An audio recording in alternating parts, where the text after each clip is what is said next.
ថ្នាក់ដឹកនាំសមាជិកសមាជិកានៃសមាគមសម្ព័ន្ធយុវជនខ្មែរដើម្បីប្រជាធិបតេយ្យបានចុះធ្វើយុទ្ធនាការទីក្រុងស្អាតគឺផ្ដើមចេញពីយើងទាំងអស់គ្នា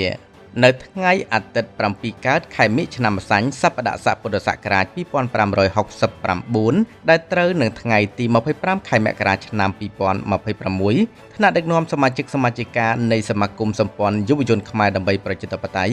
បានចុះធ្វើយុទ្ធនាការទីក្រុងស្អាតគឺផ្ដើមចេញពីយើងទាំងអស់គ្នាដែលស្ថិតនៅតាមបណ្ដោយមាត់ប្រឡាយដែលស្ថិតនៅក្នុងភូមិមានជ័យ1ភូមិមានជ័យ2សង្កាត់ស្ទឹងមានជ័យខណ្ឌមានជ័យរាជធានីភ្នំពេញដោយមានការចែកខិត្តប័ណ្ណចងបដាជាពាក្យស្លោកជាសារចុះអប់រំណែនាំបងប្អូនប្រជាពលរដ្ឋដែលរស់នៅអមសងខាងប្រឡាយដោយទីក្រុងភ្នំពេញមានការអភិវឌ្ឍរីកចម្រើនពិសេសទីក្រុងឆាតឆាយមានសុខសន្តិភាពសុវត្ថិភាពកំពុងចាប់អារម្មណ៍ពីសំណាក់ភ្ញៀវទេសចរលើពិភពលោកដែលទទួលបានឈ្មោះល្បី